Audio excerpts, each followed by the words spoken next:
আমার বাড়ি থেকে কিছুটা দূরে জঙ্গলের গাছের নিচে একটা মেয়ে দাঁড়িয়ে আছে। তার চোখ দুটো রক্ত জবার মতো লাল। তার চোখ দেখেই বোঝা যাচ্ছিল সে কতটা হিংস্রতা। গালের দুই পাশ থেকে বড় বড় দুটো হিংস্র দাঁত বের হয়ে আছে। তার হাতের বড় বড় নখ কোনো ধারালো অস্ত্রের চেয়ে কম নয়।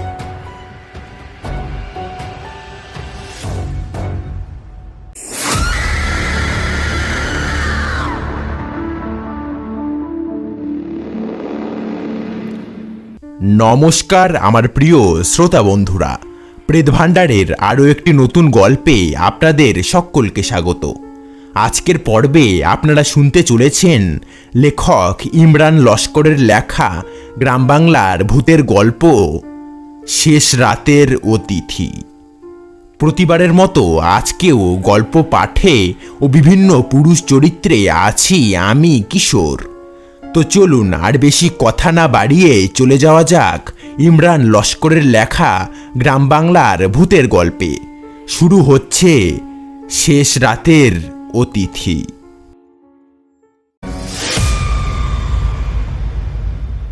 সকাল 10টা বাজে। এমন সময় কলিং বেলের শব্দ। দরজা খুলতেই দেখি হাতে চিঠি নিয়ে পোস্টমাস্টার দাঁড়িয়ে আছে। মনে মনে ভাবলাম নিশ্চয়ই মা পাঠিয়েছে। খাম থেকে চিঠি বার করতেই দেখি আমার অনুমানই সঠিক, মায়ের চিঠি। আমার মায়ের নাম অন্নপূর্ণা। বাড়িতে পিসিরা আসছেন, তাই আমাকেও কয়েকদিনের জন্য বাড়ি থেকে ঘুরে আসবার জন্য লিখেছেন। আমি রোহিত, হোস্টেলে থেকে পড়াশুনো করি। গ্র্যাজুয়েট 3য় বর্ষের সায়েন্সের ছাত্র। প্রথমেই বলে রাখি, ভূত প্রেতে আমি বিশ্বাস করি না। অনেক দিন পরে বাড়িতে যাব ভেবেই মনটা বেশ আনন্দে ভরে উঠল। তার উপর পিসিরা আসছেন, আনন্দ তো একটু হবেই। বেশি ভাবনা চিন্তা না করেই পরের দিন যাওয়ার সিদ্ধান্ত নিলাম। আমার বাড়ি থেকে হোস্টেলে আসতে সময় লাগে 3 থেকে 3.5 ঘন্টা। পরের দিন খুব তাড়াতাড়ি হোস্টেল থেকে বার হবার সিদ্ধান্ত নিলাম। সেই মতো পরের দিন খুব তাড়াতাড়ি ঘুম থেকে ওঠার জন্য আমার অ্যালার্ম ঘড়িতে অ্যালার্ম সেট করলাম। রাতে তাড়াতাড়ি খাওয়া দাওয়া সেরে ঘুমিয়ে পড়লাম। পরের দিন খুব তাড়াতাড়ি ঘুম থেকে উঠতে হবে। পরের দিন সকালে ঠিক সময় মতো অ্যালার্মও বাজল। কিন্তু মাঘ মাসের শীতের ভোর, আলসেমির কারণে আর গরম কাঁথা কম্বল ছেড়ে উঠতে ইচ্ছে করল না। ফলে যা হবার তাই হলো। ঘুম থেকে উঠতে দেরি হয়ে গেল। কথায় আছে না, মাঘের শীত বাঘের গায়ে, অর্থাৎ বাঘও এই শীতকে ভয় পায়। মনে মনে ভাবতে লাগলাম বাবাকে অনেকক্ষণ স্টেশনে অপেক্ষা করতে হবে। তা যাই হোক, হোস্টেল থেকে তৈরি হয়ে বার হতে প্রায় 10টা বেজে গেল। হোস্টেল থেকে বার হয়ে জয়চণ্ডী স্টেশনে পৌঁছাতে আরও 20 মিনিট সময় লাগলো। জয়চণ্ডী স্টেশন থেকে জয়চণ্ডী শুশুনিয়া এক্সপ্রেস ট্রেন ধরলাম বেলা 11:30টায়। এক্সপ্রেস ট্রেনে আবার 1.5 ঘন্টা। দুপুর 1টার সময় গিয়ে পৌঁছালাম শুশুনিয়া স্টেশনে। ট্রেন থেকে নামতেই দেখি বাবা আর কাকু দাঁড়িয়ে আছে। শ্যামাপ্রসাদ মুখার্জি আমার বাবা, আর কাকু বিশ্বম্ভর মুখার্জি। বাবা আর কাকু আমাকে দেখে বেশ খুশি হলো। কাকু আমার দিকে এগিয়ে এসে আমার হাত থেকে লাগেজটা নিল। তারপর ট্যাক্সি স্ট্যান্ড থেকে ট্যাক্সি ধরে বাড়ির দিকে রওনা দিলাম। প্রথমেই বলেছি আমি ভূত প্রেত পিশাচ এইসবে বিশ্বাস করি না, কিন্তু আমার সঙ্গে কখনোই এমন ঘটনা ঘটবে এটা আমি ভাবতে পারিনি। যাই হোক, কিছুক্ষণ পরে ট্যাক্সি গিয়ে থামলো একটা হলুদ রং করা দোতলা বাড়ির সামনে। ট্যাক্সি থেকে নামতেই দেখি গেটের সামনে মেজো পিসি, বড় পিসি এবং মা দাঁড়িয়ে আছে। মা এবং পিসিদের দেখে খুব খুশি হলাম। বাড়িতে ফিরতে প্রায় বিকাল হয়ে গেছে। আমাদের বাড়ি থেকে কিছুটা দূরে একটা ঘন জঙ্গল আছে। বাবা কাকাদের মুখে শোনা যে ওই নাকি ভূত প্রেত পিশাচিনীর আতুর ঘর। অবশ্য আমি এসব বিশ্বাস করি না। বর্তমান সময়ে ভূত বলে কিছু থাকে না। অনেক দিন ধরেই ওই জঙ্গলে যাওয়ার ইচ্ছে ছিল, কিন্তু সময়ের অভাবে যেতে পারিনি। কিন্তু এবারে সেই ইচ্ছেটা পূরণ করব। বাড়িতে বললে হয়তো যেতে দেবে না, কিন্তু কাউকে কিছু না বলেই যেতে হবে। যাই হোক, বাড়িতে ফিরে হাত মুখ ধুয়ে ফ্রেশ হয়ে কিছুক্ষণ রেস্ট নিলাম। বিকালে আর বাড়ি থেকে বের হলাম না। সন্ধ্যাটা বাবা, কাকা, মা, পিসিদের সঙ্গে বসেই গল্পে কাটিয়ে দিলাম। শীতের রাত, তাড়াতাড়ি খাওয়া দাওয়া সেরে ঘুমোতে গেলাম। দোতলায় একটি ঘরে আমি ঘুমোতে গেলাম। ঘরটি বেশ ভালো, আমার খুব পছন্দের। একটা ব্যালকনি আছে। ব্যালকনিটি ছিল বাড়ির সামনের জঙ্গলটার দিকে। সারাদিনের ক্লান্তির ফলে বিছানায় শোয়ার সঙ্গে সঙ্গেই ঘুম চলে আসলো। মাঝরাতে হঠাৎই একটা কান্নার শব্দে ঘুম ভেঙে গেল। এত রাতে কে কান্না করছে? কান্নার শব্দ শুনে বুঝলাম যে কোনো মেয়ের কণ্ঠস্বর। মাঝরাতে কান্নার শব্দে ঘুম ভাঙার পরে কত রাত হয়েছে সেটা দেখার চেষ্টা করলাম।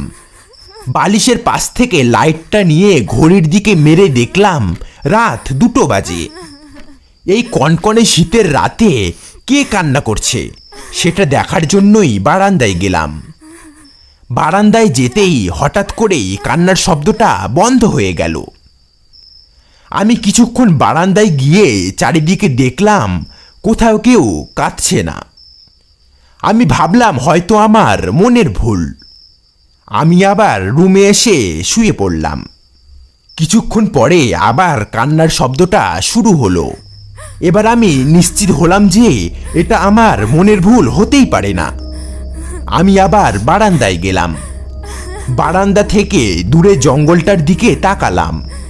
দেখলাম ওখানে একজন দূরে একটা গাছের নিচে দাঁড়িয়ে আছে। কুয়াশা ভরা শীতের রাতে ভালোভাবে দেখা যাচ্ছে না, তবে কান্নার কণ্ঠস্বর শুনে মনে হচ্ছিল কোনো মেয়ে। কিন্তু এই কনকনে শীতে এত রাতে মেয়েটা ওখানে কি করছে? ভেবেছিলাম নিচে নেমে দেখব। তারপরে মনে হলো এত রাতে ওই ঘন জঙ্গলে যাওয়াটা ঠিক নয়। আমি বারান্দা থেকে মেয়েটির উপরে নজর রাখলাম। চারিদিকে ঘন কুয়াশায় স্পষ্ট দেখতে পারছিলাম না। কিছুক্ষণ পরে কান্নার শব্দটা বন্ধ হয়ে গেল। দূরের ওই মেয়েটিকে আর দেখতে পারছিলাম না। পরের দিন সকালে ঘুম থেকে উঠতে একটু দেরি হয়ে গিয়েছিল। ঘুম থেকে উঠেই আমি আগের দিনের রাতের ওই ঘটনাটা নিয়ে একটু চিন্তিত ছিলাম। কি হতে পারে? তবে কি ভূত? না না, ভূত হতে পারে না। রাতের ঘটনাটা বাড়ির কাউকেই কিছু বলিনি। ভেবেছিলাম যে কিছুদিন বাড়িতে এসে আনন্দে দিন কাটাবো, কিন্তু রাতের ঘটনাটা আমার সমস্ত আনন্দটাকে একেবারে বিসর্জন দিয়ে দিবে ভাবতেই পারিনি। সারাদিন মনটা খারাপ ছিল। রাতের ঘটনাটি ভুলে ছুটির দিনগুলো উপভোগ করার চেষ্টা করছিলাম। বারবার ওই রাতের দৃশ্যটা ভোলার চেষ্টা করছিলাম, কিন্তু কিছুতেই ভুলতে পারছিলাম না। পরের দিন সকালে বাবাকে ওই জঙ্গল সম্পর্কে বলায় বাবা আমাকে ধমক দিয়ে ওই জঙ্গলের দিকে যেতে মানা করলেন। কী কারণে যেতে মানা করলেন তা তিনি বললেন না। বাবার এই চুপ থাকা আমার মনে ওই জঙ্গল সম্পর্কে জানার আগ্রহ আরও বাড়িয়ে তোলে। আমি আগের রাতের ঘটনাটা বাবাকে বলতে গিয়েও বলিনি। আমি ভেবেছিলাম সব কিছু হয়তো ঠিক হয়ে যাবে, এই জন্য আমি বাড়িতে কাউকে কিছু জানাইনি। শুধু অপেক্ষা করছিলাম আর একটা রান্ন। আমি দেখতে চেয়েছিলাম যে পরের দিন রাতেও কি আমার সঙ্গে একই ঘটনা ঘটবে, নাকি আগের রাতের ঘটনাটা ছিল আমার মনের ভুল। কাকার কথা অমান্য করতে পারলাম না। দুপুরে খাওয়া দাওয়া করার পরে বাবা, কাকা, মা, পিসিরা সবাই ছাদে গল্প করছিল। এমনকি আমিও ওখানে ছিলাম, কিন্তু আমার মন ছিল বাড়ির সামনের ওই জঙ্গলের দিকে। ওই জঙ্গলে এমন কি আছে যার জন্য বাবা আমাকে ওই জঙ্গলে যেতে মানা করলো? আমি ছাদ থেকে নিচে নেমে ওই জঙ্গলের সামনে গিয়ে দাঁড়ালাম। দিনের বেলাতেও ওই জঙ্গলের দিকে তাকালে সারা শরীর ছমছম করে ওঠে। দিনের বেলাতেও ওই জঙ্গলে রাতের আধার নেমে আসে। মা আমার চুপ থাকাটা ঠিকই লক্ষ্য করেছেন এবং ছাদ থেকে নিচে নেমে এসে আমার মন খারাপের কারণ জানতে চাইল। আমি মায়ের প্রশ্নের উত্তর না দিয়েই নীরব থাকলাম। রাতের খাওয়া শেষ করে আমি নিজের রুমে চলে গেলাম। কিছুক্ষণ পর ঘুমিয়ে পড়েছিলাম। আগের রাতের মতোই সেই কান্নার শব্দে আমার আবার ঘুম ভেঙে গেল। বালিশের পাশ থেকে লাইটটা নিয়ে ঘড়ির দিকে মেরে দেখলাম রাত 2টো বাজে। আগের রাতে যে সময়ে ঘুম ভেঙেছিল আজ আবার সেই একই সময়ে ঘুম ভাঙল। আগের রাতের থেকে এবারের কান্নার শব্দটা আরও স্পষ্ট শোনা যাচ্ছে। কান্নার শব্দটা শুনে মনে হচ্ছিল শব্দটা আমার বাড়ির আশেপাশে থেকেই আসছে। এবারে একটু আতঙ্ক হলাম। আমি বিছানা থেকে আস্তে আস্তে নেমে ব্যালকনিতে গেলাম। গিয়ে যা দেখলাম তাতে আমি আমার নিজের চোখকেই বিশ্বাস করতে পারছিলাম না। আমার বাড়ি থেকে কিছুটা দূরে জঙ্গলের গাছের নিচে একটা মেয়ে দাঁড়িয়ে আছে। তার 2 চোখ রক্ত জবার মতো লাল। তার চোখ দেখেই বোঝা যাচ্ছিল যে সে কতটা হিংস্র। গালের দুপাশ থেকে বড় বড় 2টো হিংস্র দাঁত বের হয়ে আছে। তার হাতের বড় বড় নখ কোনো ধারালো অস্ত্রের চেয়ে কম নয়। তার 2টি হিংস্র দাঁত দিয়ে জানোয়ারের রক্ত পান করছে। খুবই আলতোভাবে তার ধারালো দাঁত 2টি নিরীহ জানোয়ারের ঘাড়ে বসিয়ে নিমেষের মধ্যে জানোয়ারের শরীর থেকে সব রক্ত শুষে নিয়েছে। এই প্রচণ্ড শীতের মধ্যেও আমার সারা শরীর থেকে ঘাম ঝরছে। এই প্রথম আমার সামনে কোনো ভয়ানক দৃশ্য ঘটনা ঘটল। ভয়ে আমি চিৎকার করে উঠলাম। সঙ্গে সঙ্গে ওই আত্মার চোখ পড়ল আমার দিকে। আমি সঙ্গে সঙ্গে ব্যালকনি থেকে রুমে চলে গেলাম। আমার জীবনে প্রথম দেখা ভয়ানক দৃশ্য। রাতটা কোনো রকমভাবে পার করলাম। পরদিন খুব সকালে উঠলাম। উঠে হাত মুখ ধুয়ে ব্রেকফাস্ট করার জন্য বসলাম। আমার সঙ্গে বাড়ির সবাই বসলো। আমি মনে মনে ঠিক করলাম রাতের ঘটনাটা বাড়ির সবাইকে বলবো। বলতে যাব এমন সময় কাকু বলে উঠল, কিরে রাতে তোর ঘুম হয়নি? কাকুর কথার উত্তর দিয়ে আমি বাবাকে রাতের ওই ভয়ানক ঘটনাটি বললাম। আমার ঘটনা শোনার পরে বাড়ির সবার মুখে আতঙ্কের ছাপ দেখা যাচ্ছিল। আমি বাবার কাছ থেকে জানতে চাইলাম রাতে দেখা ওই মেয়েটির আসল পরিচয় কি। বাবা ঘটনাটা বলতে শুরু করলেন। আজ থেকে 2 বছর আগের ঘটনা। বাবা মা এবং একটি মেয়েকে নিয়ে এক ছোট পরিবার ছিল। মেয়েটির বয়স যখন 18 বছর তখন মেয়েটির মা মারা যায়। মেয়েটির মা মারা যাওয়ার কিছুদিনের মধ্যেই তার বাবা আরেকটি বিয়ে করে। বিয়ের কিছুদিন পর থেকেই সৎ মা মেয়েটির উপর নানা রকম অত্যাচার শুরু করে।